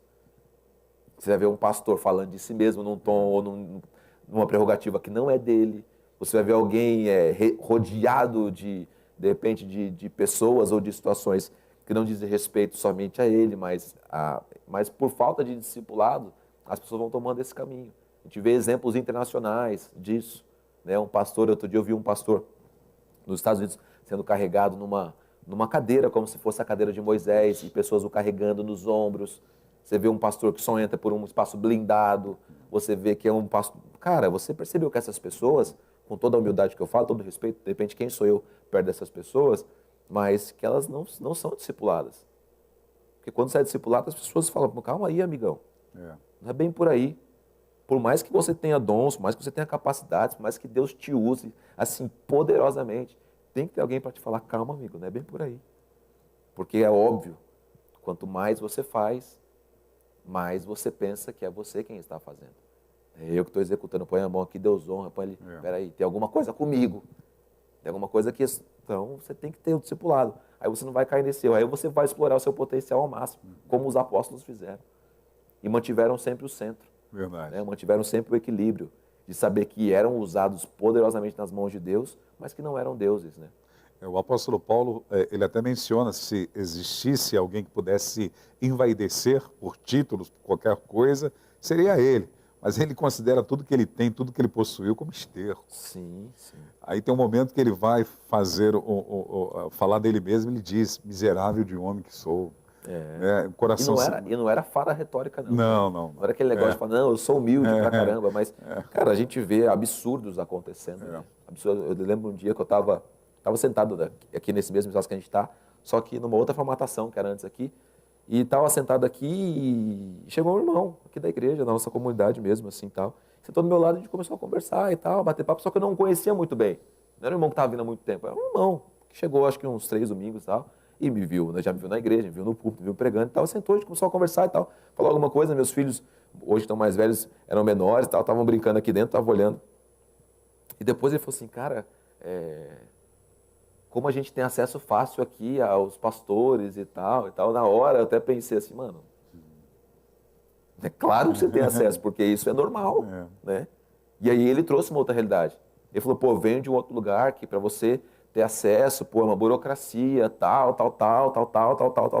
Eu não entendo isso como cristianismo. Eu não entendo isso como cristianismo. Eu entendo que o cristianismo é exatamente o oposto disso, né? É você, naquele momento ele está curando o cara que nunca andou, Wander, e o cara levanta a cadeira de roda. E na sequência você vem, você senta aqui e começa a conversar. Você continua o mesmo, né? Você conversar com uma criança. E depois você está ali conversando com uma mãe e você está no meio das pessoas. Verdade. Eu entendo que o cristianismo te leva a isso, o discipulado te leva a isso, né? A presença de Jesus na sua vida te leva a isso. E quando foge disso, você perdeu meio que a noção. Verdade. Terceiro estilo de liderança de Jesus. Jesus se comunicava bem. A comunicação é um problema básico de todo o agrupamento humano. O Senhor Jesus tinha consciência clara disso. Ele se comunicava muito bem. A sua comunicação deve ser bilateral. Os monólogos foram muito poucos na vida do Senhor Jesus. Então a comunicação é fundamental para o líder. Ser claro e mostrar aquilo que ele quer, de uma forma clara. Qualquer estrutura de liderança tem que pensar o seguinte, a comunicação é o que vai fazer com que as pessoas saibam o que você quer. Você pode ter a visão maravilhosa do que você quer chegar. Não, eu quero chegar até lá, sei lá, hoje é 2022, até 2025 eu quero chegar em 6 bairros que estão aqui próximos, eu quero implantar um grupo pequeno ali, quero implantar um ponto de pregação ali, quero fazer tal coisa e tal. Na sua cabeça já está tudo esquematizado, sabe aquele negócio do Homem de Ferro? Joga no ar assim, você vê tudo certinho e tal. Se você não conseguir comunicar isso às pessoas que estão junto com você, você nunca vai alcançar isso. Porque você vai se matar, você vai se esmerar, você vai se dedicar e não vai alcançar, porque ninguém faz nada sozinho. Expansão nunca aconteceu sozinha. Olha a Bíblia. Expansão nunca aconteceu sozinha, nunca vai acontecer sozinha. Agora, se você não conseguir comunicar para as pessoas que estão perto de você qual é o seu sonho, qual é o seu desejo, qual é a sua missão, onde você quer chegar, o porquê você quer chegar, e inflamar as pessoas com essa mesma visão, com esse mesmo sonho, com esse mesmo desejo, com essa mesma intencionalidade. Se você não conseguir transparecer isso, então por isso que a comunicação é algo muito importante. As empresas criaram comunicação assertiva, porque ela sabe que se ela não colocar o colaborador dentro do processo que a empresa quer, onde ela quer chegar, ela não vai chegar. Então eles criaram esse processo, e às vezes nossa comunicação é muito ruim. É muito ruim, a gente não consegue, sabe, colocar para frente aquilo que a gente quer, a gente não consegue. Jesus soube fazer isso. Jesus soube. Eu lembro da passagem que vai chegar agora, domingo que vem, que é a passagem da Páscoa. Jesus disse tudo o que ele queria que acontecesse, e aí os discípulos não erraram.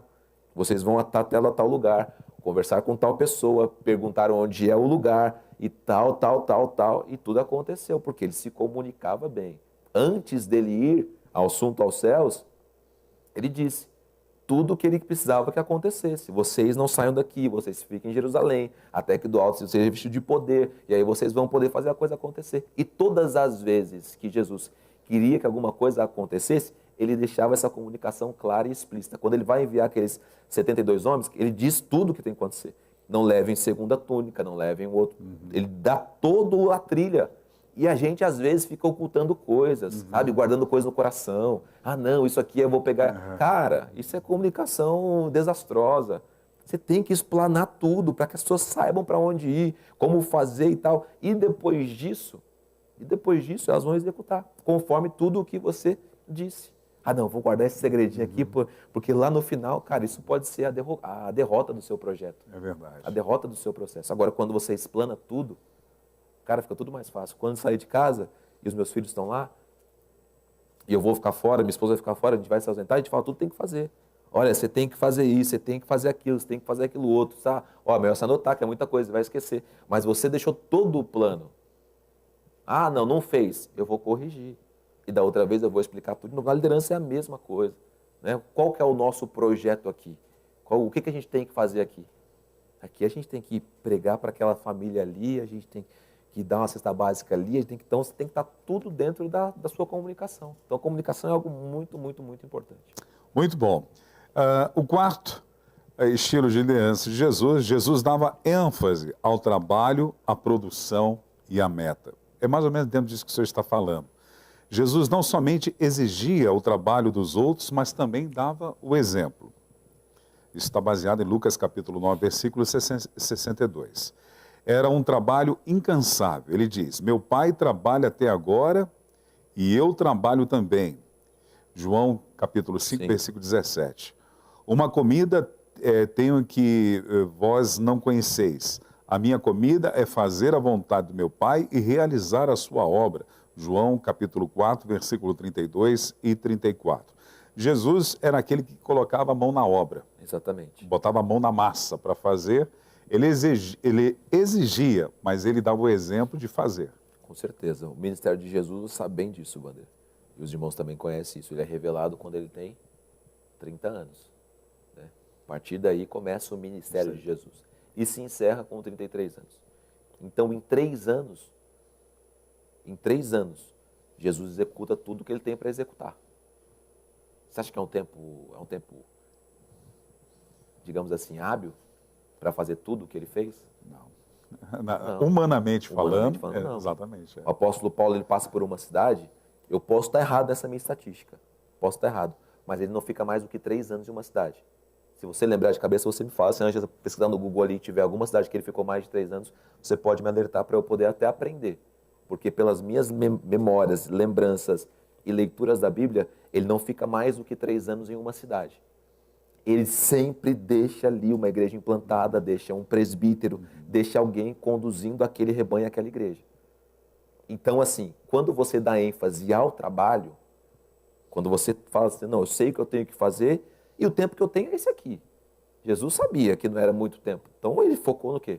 Ele focou no trabalho, ele evangelizou nas cidades que ele passava, e era tudo a pé, né? Era tudo num burrinho. Então, ele fazia o trabalho que ele tinha que fazer. Então, ele focou nisso, ele estava desenvolvendo isso. Ele preparou 12 discípulos em 3 anos. Caraca, 12 pessoas em 3 anos. Então, assim, não é um número inexpressivo.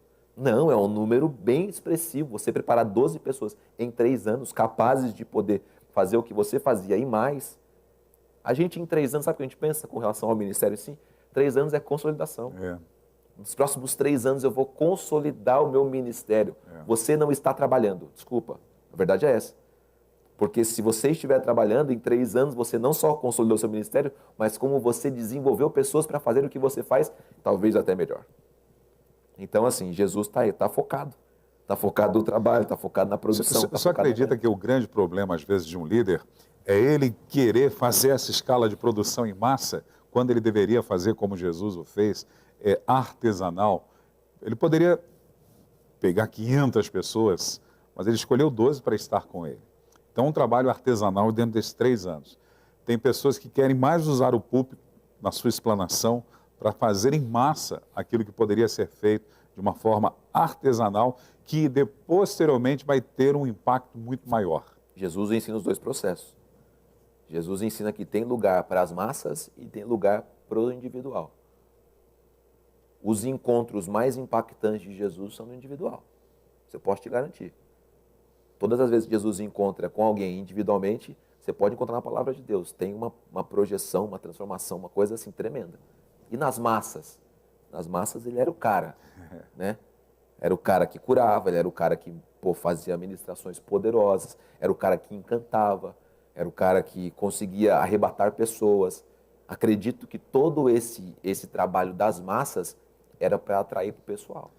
Eu acho muito bonito a frase do Dr. Lucas, quando ele escreve, inicia o livro de Atos dos Apóstolos.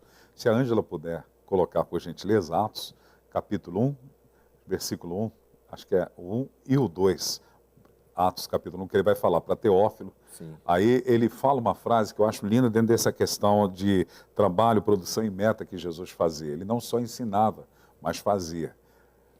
Vamos lá, a leitura. Escrevi o primeiro livro, ó Teófilo, relatando todas as coisas que Jesus começou a fazer e a ensinar. Somente esse mesmo. Obrigado, viu? Então, o versículo Atos quando era pequenininho eu falava Atos Atos 1, versículo 1, ele mostra isso. Jesus ensinava e fazia. Exatamente. Não era uma coisa apenas teórica, até porque o cristianismo não é teórico.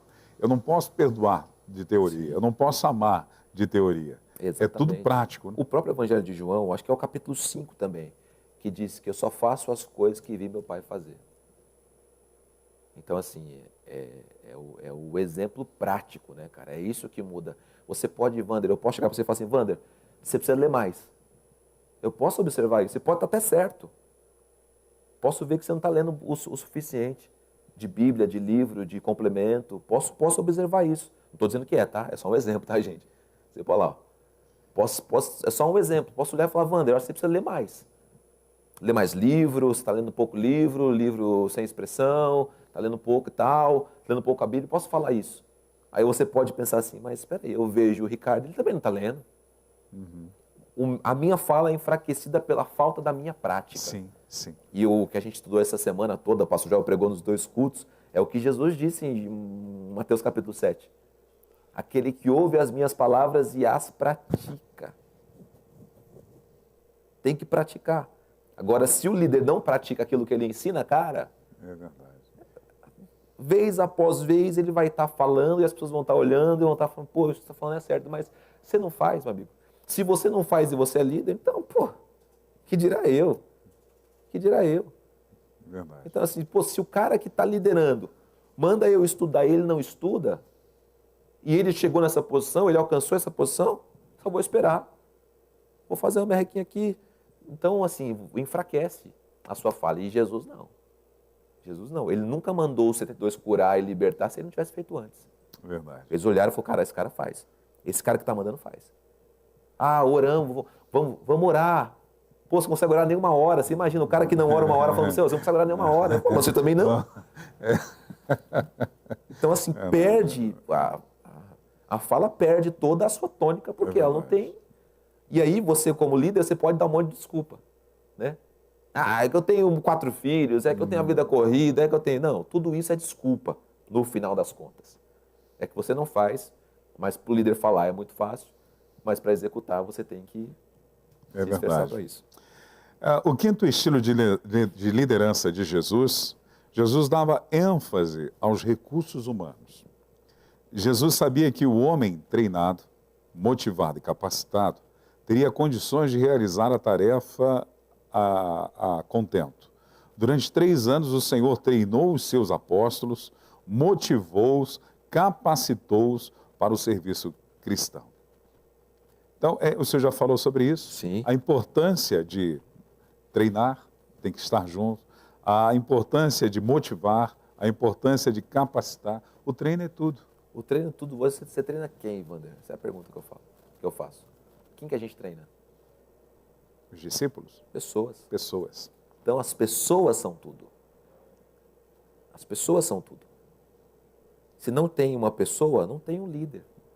Se não tem uma pessoa, não tem um pastor. A matéria-prima do reino de Deus são pessoas. Se não tem uma pessoa, não tem um evangelista.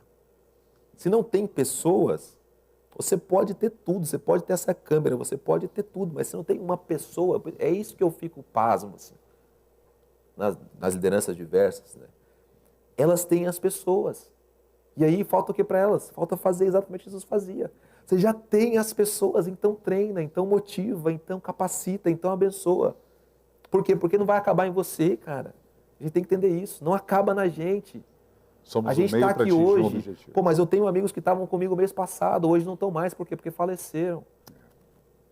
Eu tenho pessoas que eu amava, que estavam junto comigo e tal, mas que não estão mais. Por quê? Porque tiveram um problema. Então, assim, as coisas mudam. Agora, se eu penso só em mim mesmo, aí eu não faço isso. Eu sou líder se eu penso apenas em eu mesmo? Você é um líder egoísta. Egoísta. Você é um líder egocêntrico. Você é um líder que acha Porque eu estou liderando eu mesmo. Exatamente. Agora... pessoa que... Desculpa cortar, Wander. E eu estou meio empolgado agora. Qualquer pessoa que não conta com outra pessoa, ela caiu nesse erro. Por quê? Porque não gira em torno de você. O reino não é em torno de uma pessoa. O reino é em torno de pessoas. Quando você pensa assim, não, Na cantoria aqui, sou só eu. E você não desenvolve pessoas, não trabalha com pessoas. O que a gente mais vê é o seguinte, a pessoa se desenvolve sozinha. Cara, não existe isso no contexto bíblico. Põe uma criança, deixa ela se desenvolver sozinha. Vai ser uma criança horrível. Vai ser uma criança horrível. Nem sobrevive, recém-nascido, colocou para se desenvolver sozinho. Só dá comida, então. Né? Só dá comida para ela não morrer de inanição e de fome. E você vê como é que ela cresce. Ninguém foi feito para se desenvolver sozinho. É claro, você vai pegar um livro de autoajuda, o cara vai falar o quê? Você por você, meu irmão. É você por você. Vai lá, se vira, dá seus pulos, dá seu jeito e tal. Só que isso vai fazer de você uma pessoa que pisa em outras pessoas. Vai fazer obrigatoriamente de você uma pessoa que não respeita as outras pessoas. Porque você é você por você mesmo. Você é um leão na selva, meu amigo. Você não tem essa. Se você é um leão na selva, você tem que matar para poder se alimentar. Então, mas não é assim que funciona. As pessoas, ainda mais no nosso meio, elas têm que ser treinadas, têm que ser capacitadas. Você tem que falar para alguém, Wander, cara, você também tem potencial para fazer o que eu estou fazendo. Você também pode fazer o que eu estou fazendo. E eu vou te ajudar nisso. Porque eu vejo com a visão de Deus que você pode ser uma pessoa que pode me ajudar, que pode estar junto comigo, que pode fazer até melhor do que eu. No aspecto eclesiástico, o líder que de repente exerce o ministério pastoral e diz, eu não gosto de me relacionar, eu não gosto de pessoas. Como posso exercer um ministério eficaz se esse é o meu princípio? É difícil. Eu na caminhada, já cuidando de pastores, já me deparei com pessoas assim, eu não tenho mais paciência, eu não gosto, o meu negócio não é mais estar envolvido com pessoas. Ele não quer a matéria-prima da liderança e exatamente do reino de Deus. Sabe o que eu penso? Essa pessoa vai fazer a coisa acontecer. Porque se for um cara capacitado pensando assim, não, mano, não aguento pessoas, mano, é muito problema. Tudo que a gente sempre ouve, né, quando está conversando com outros pastores, né? Pessoas são problemas, e já fui muitas vezes traído, já fui apunhalado pelas costas. Geralmente esse pensamento vem de pessoas que já sofreram bastante. Claro, né? claro. É natural. Fui apunhalado, fui traído, tal, então agora eu tô, tal. Não, ok. Só que tem que ter a consciência o seguinte, onde eu poderia expandir, eu não vou. Onde eu poderia chegar, eu não vou chegar. Tem que ter essa consciência. Qualquer pessoa que pensa em trabalhar sozinha, não é que ela não vai fazer nada. Não é que não vai, vai fazer, cara. Uma pessoa capacitada, você é louco. Vai fazer. Ela vai implantar um projeto, ela vai fazer alguma coisa acontecer, uma coisa legal vai fluir. Mas ela vai se desgastar muito. A questão, exatamente, a questão é que ela não vai chegar onde ela poderia chegar. Onde ela poderia chegar, porque quando se junta eu e você, Wander, a gente vai chegar mais longe, com certeza absoluta. E até mais rápido, né? Por quê? Eu penso assim, vamos falar em contexto de quantidade. Eu quero uma igreja de 1000 pessoas. Eu posso trabalhar isso de uma forma árdua, baseado apenas no dom e talento que tenho para executar isso. Haverá insatisfação no meio das pessoas que vão chegar, porque está tudo centralizado apenas sobre mim. Agora, se eu tenho uma visão do reino e quero atingir 1000 pessoas dentro de uma cidade, se eu pego 10 líderes e caminho com eles durante um período, e esses líderes vão reproduzir aquilo que estou transmitindo a eles, respeitando a personalidade de cada um, né, e as habilidades e talentos de dons de cada um. Se cada um deles atingirem 100 pessoas, dentro da localidade, num tempo menor, sem exigir tanta força do líder, cada um reproduzindo 100 pessoas, você já tem 1000 pessoas dentro de uma cidade. Eu também acredito nisso, né? Acredito que se não fossem o trabalho de Jesus com aqueles 12 homens, o evangelho teria se reduzido a ali quem estava perto. Ali quem estava perto. Né? Jesus alcançou muitas cidades ali, né? A gente vê que os evangelistas, eles dizem que a sua fama se expandiu além das fronteiras. Né? Então ele foi a muitos lugares. Gostei dessa frase, além das fronteiras. Além das fronteiras. Muita gente veio até Jesus, né? Muita gente soube da história. Agora, a expansão de verdade aconteceu a partir daqueles que estavam perto de Jesus, seus discípulos, seus apóstolos. Então eu digo assim, a pessoa vai fazer, ela vai se desgastar, ela vai conseguir. Então o fato é esse. Ela pode chegar, uma pessoa capacitada, cara, ela pode chegar longe, cara. Ela pode chegar muito mais, ela tem que colocar pessoas, pagar o preço, correr o risco da traição, correr o risco do abandono. Jesus nos deu esse modelo. Jesus nos 12, ele nos dá esse modelo, né? Sabemos que seremos traídos, sabemos que teremos pessoas que não vão corresponder, mesmo que você tenha investido um período de tempo na vida dessas pessoas, Claro. vai existir aquele que vai virar o coxo, me perdoe a maneira popular de dizer, mas tem aquele que vira o coxo, tem aquele que ele não vai ser grato, tem aquele que não vai te valorizar por aquilo que você municiou a ele, que você Exatamente. ferramentou a ele. Exatamente. Isso é evidente na vida de Judas. Judas, quando ele está insatisfeito, ele percebe que Jesus não seria aquele líder que ele esperava ser, ele, pela sua ganância, ele permite que ele se permite ir lá vender Jesus, traí-lo, né? Olha, a gente não pode colocar, tipo assim, uma estatística, né? Tipo, como se ela fosse um fato que aconteceria com todo mundo. Mas, pela vivência, você talvez tenha muito mais vivência nisso do que eu, isso vai acontecer, né? Isso vai acontecer, de alguém que você ajuda, de alguém que você tal, depois te dá as costas ou te abandona. Eu estou dizendo que vai roubar seu rebanho, no caso de um pastor que está nos assistindo aqui, ou que vai te trair de alguma outra maneira e tal, mas só o fato dela te dar as costas, né? Ou de repente, no momento que você precise dela, ela fala, não conta comigo, já vai te trazer esse negócio. Mas o nosso trabalho aqui é passar por esse risco. Exatamente. É correr esse risco, né? Exatamente. Correr pelo reino, inclusive, né? Correr esse risco pelo reino, porque você está investindo em alguém que você crê que tem potencial, que você crê que pode fazer, e entre não investir ou investir e me frustrar, a gente fica, creio que, investir e frustrar. Amém. Nós já estamos chegando próximo do final do nosso programa e eu queria encerrar esse assunto para que nós, na semana que vem, entrássemos no capítulo de número 11, Vambora. que é proximidade e relacionamento interpessoal. Então, no estilo de liderança de Jesus, faltam 2 pontos que eu vou pedir para o senhor resumir os 2, por gentileza, Sim. porque temos o vídeo também para transmitir para os nossos internautas.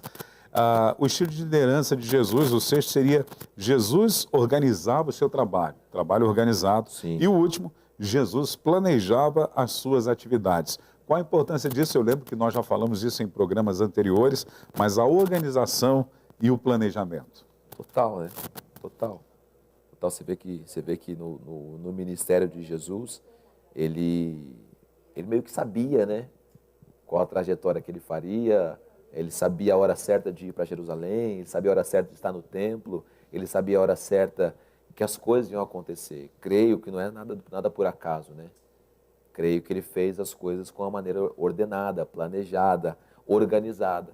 E o líder que faz isso a gente vê no nosso tempo, a pessoa que tem essa capacidade de organizar, de planejar, ela consegue executar e executar bem tudo que ela tem para fazer. Isso em tudo, né? Na questão do tempo, da vida pessoal, mas também no aspecto financeiro. Se eu sou um bom líder de uma instituição, e não tenho essa organização financeira e não faço planejamentos financeiros, eu posso ficar frustrado no meio da caminhada. Eu posso ter até um ministério específico de grande influência, mas que a minha casa pode cair. Exatamente. Porque me falta uma organização e um planejamento financeiro. A Bíblia diz, acho que é Hebreus 12, que a disciplina é proveitosa para tudo, né? Disciplina é proveitosa para todas as coisas. Então, a gente precisa de se disciplinar, né? Tudo na nossa vida é resultado de disciplina. Ou que você mesmo impõe sobre você, ou que alguém impõe sobre você. Se deixar qualquer ser humano solto, ele vai virar um ser humano indisciplinado. Felizes aqueles que tomam para si a autodisciplina, né? Que tomam para si aquele negócio, não, isso aqui eu preciso, isso aqui é meu e tal. Ou aqueles que, pela graça de Deus, tem alguém que discipline ele. Porque senão ele vai entrar naquele processo de vida improdutiva e de ministério improdutivo, que não avança e que nunca sabe o que falar, nunca sabe para onde ir, nunca sabe o que pregar. Por quê? Porque não tem essa organização. Se você tem, meu amigo, se você tem, cara, aquela organização de você ler a palavra todos os dias, orar todos os dias. É impossível uma pessoa que vive isso não ter o que ministrar, não ter o que falar, não ter o que compartilhar. E aí você vai aplicando em todas as áreas, né? Pô, não tenho estratégia, peraí. Será que não é falta de disciplina também? É uma disciplina que você, de repente, busca em Deus uma estratégia. Não sei, né? Tem várias coisas que a gente poderia ficar aplicando aqui, mas a disciplina e a organização, elas vão impactar em tudo. A gente está em abril. Uma pessoa disciplinada já sabe o que vai acontecer em agosto. Já sabe o que vai... Uma pessoa organizada, desculpa. Sabe o que vai acontecer em setembro. Sabe o que vai acontecer em dezembro. Né? A gente está agora, mas já está vendo lá na frente o final do ano. Não estou dizendo que é uma pessoa ansiosa, né? Que vai ficar... Não, mas ela está enxergando o que pode acontecer lá na frente e já está organizando as coisas para quando chegar lá na frente ela não ser pega de surpresa. Pessoa organizada, disciplinada. A gente tem que ser assim. Verdade. A gente tem que ser assim. E Jesus, o nosso mestre, modelo e padrão, ele nos ensinou a fazer isso com toda a excelência. Pastor Ricardo, temos um vídeo para chamar? Sim, tem um pastor, um amigo, na verdade, ele é lá do Piauí e ele, por diversas vezes, a gente conversa via redes sociais, via Instagram, via WhatsApp. Ele é um jovem rapaz e ele pediu alguns livros meus para mandar para lá, para ele entregar para alguns pastores. E aí, sempre quando um irmão termina a leitura lá, ele grava um vídeo e me manda. Ah, que legal. Ele mandou já umas outras vezes e tal, mas eu não consegui reproduzir. E essa semana, um dos pastores da cidade lá, que ele vai se apresentar ali, depois eu posso falar também o nome dele, ele mandou um vídeo. E como a gente está falando sobre liderança Sim. aqui, e está falando do livro também, eu queria compartilhar com vocês essa situação. Pode passar o vídeo aí, Ângela, por favor? É o pastor Aldemir. A paz do Senhor Jesus, pastor Ricardo Andrade. Glória a Deus. Conhece essa figura aqui? Esse aqui é o meu parceiro. E estou aqui para falar um pouco da obra que eu recebi do Espírito Santo. Não foi do pastor Ricardo. Mostra aí. Tá aqui. Liderança frutífera. Dirijo uma congregação, o irmão Siloé sabe, e eu fui muito edificado com essas escrituras. Tem uma parte que fala sobre responsabilidade, né? Isso. E é algo que edifica muito, porque quando nós não sentimos essa responsabilidade, nós não caímos em si no que Deus nos confiou. E essas escrituras aqui, ela nos ensinou muito, ela me ensinou muito. E através desse vaso aqui, ó, que me trouxe esse exemplar, essa literatura, através da sua vida, tem me edificado bastante. Então eu estou aqui para apenas dizer, continue nessa força, que o Espírito Santo de Deus nos conduza sempre a fazer a vontade do Pai. E edificando vidas como a minha, como a desse vaso aqui, e de outras que serão edificadas aqui na cidade de Picuí, na Paraíba. Amém? Pastor Que Deus Ricardo. abençoe grandemente a sua vida, pastor. Pastor Ricardo, muito obrigado. Isso aqui é o nosso dirigente Aldemir, uma bênção do Senhor na vida da gente. E com o que o Senhor mandou pra gente, a gente vai agora liderar e frutificar para a glória de Deus. Que Deus abençoe sua vida e a paz do Senhor. Manda um abraço aí para toda a igreja, em nome de Jesus. Amém? Amém. Que bênção, né, pastor? Como é edificante isso, hein? Com certeza. E detalhe bonito do boné do rapaz, você chegou a ver? Não viram o boné? Não reparei direito. Não perceberam o boné? Ô, Ângela, volta lá o vídeo só para ver o boné.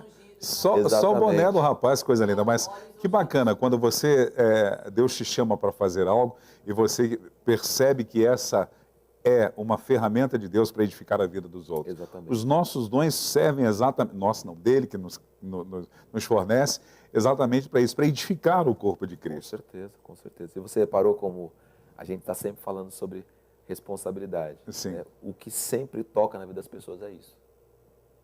Porque ou elas não entendem o que Deus entregou, ou elas entendem, mas não tratam como justo. Mas quando se assume isso de verdade, cara, aí a cabeça explode. É verdade. Eu quero incentivar a você a adquirir o livro do pastor Ricardo Andrade, Liderança Frutífera. Nós temos na versão para tablets e celulares também. E você pode adquirir através do site da Livraria UBPC, que é o www.livrariaubpc.com.br. E se você deseja conhecer a Livraria UBPC, você pode conhecê-la física. Nós estamos aqui na Avenida Ultramarino 616, na Zona Norte de São Paulo, no bairro Lausanne Paulista. Você pode, de repente, ter a felicidade, de repente o pastor Ricardo está por aqui, já vai sair com um livro com uma dedicatória. É uma ferramenta de Deus para o seu ministério, para a sua vida pessoal, para você influenciar pessoas e ser uma bênção, como você assistiu esse vídeo aí, você abençoar a vida de outras pessoas. Pastor Ricardo, obrigado, viu? Agradeço por essa manhã, mais uma manhã. Né? Eu sempre aprendo com você e eu tenho certeza que os nossos internautas também. Quero agradecer a você, internauta aí que está no Facebook, Instagram, YouTube, na NetFé TV, que nos permitiu entrar na sua casa, no seu local de trabalho, onde quer que você esteja, Deus te abençoe. Lembrando para você que amanhã, quarta-feira, dia 13, nós vamos bater um papo com a cantora Sumara Santos. Ela é membro da Assembleia de Deus do Ministério Belém, em Guarulhos. Será uma alegria, temos certeza que seremos muito edificados através da vida da cantora Sumara Santos. Hoje é dia de Gêmeos, está aqui o nosso querido líder, pastor Ricardo Andrade, que sempre está nos orientando para termos uma liderança frutífera. Hoje é dia de grupo pequeno, não deixe de participar do seu. Sempre ressalto isso. É o lugar onde você desenvolve a sua fé, compartilha as suas dores, ora com as pessoas. É bênção, participe do grupo. Amém. E todos os médicos com a especialização na obstetria, viu? Eu falei bonito agora, porque no início do programa me deu nó na língua, então agora eu quero falar bem bonitinho para corrigir. Obstetra. Falei? Aí, obstetra. É. E detalhe também, no início do programa nós falamos sobre uma cidade, ou descobrimos que o presbítero Paulo Guimarães, ele é humorista. A todos os humoristas também, nossos parabéns, Deus abençoe. Viu como eu sei falar? Agora eu falei bonitinho, obstetra. É isso aí. Amém. Parabéns para todos vocês. E vamos ficando por aqui. Temos mais avisos? As pessoas que estão assistindo, a Heloísa Sanches. Ô Heloísa, olha, Deus te abençoe, você sempre assíduo aqui com a gente. Não esquece de preparar num Tupperware alguma comidinha que possa mandar para o Sedex para a gente. Está chegando a Páscoa. Marília, né? Está chegando a Páscoa, aquele chocolate meio amargo. Pode mandar. A Ângela não quer, então manda só para a gente aqui. Trufado de coco. Isso. Às terças-feiras, tá? Por favor. A Marilda Santos, a Milton Felipe, Nilzete Guimarães, Cida Cruz, Pastor Leonardo Carvalho, da Igreja Brasil para Cristo de Vila Aparecida, Capão Bonito, aqui no estado de São Paulo. Betinho Fonseca, o meu amigo, ele que é líder e fundador da banda Juízo Final, a Ângela, que canta muito bem, Maria. Agora tem que cantar, senão eles vão pensar que é outra Maria, tem aquela Maria. Maria.